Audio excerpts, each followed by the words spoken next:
August 3rd at 10:38. Everyone will know what was going on in their lives. And I think it's important that we put it in our own thoughts, in our own prayers, and wish all the victims, family and victims, that know that we haven't forgotten and we will never forget. And that's something important.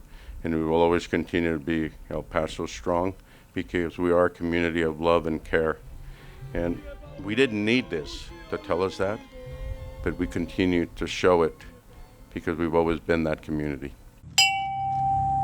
Jordan Anchondo.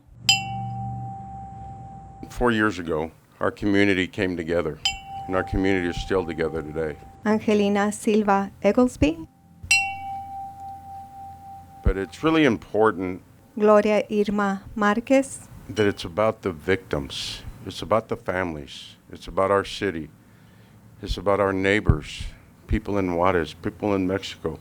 We all suffered this together, and we will protect ourselves and make sure that everyone realizes that we all are created equal and we are one.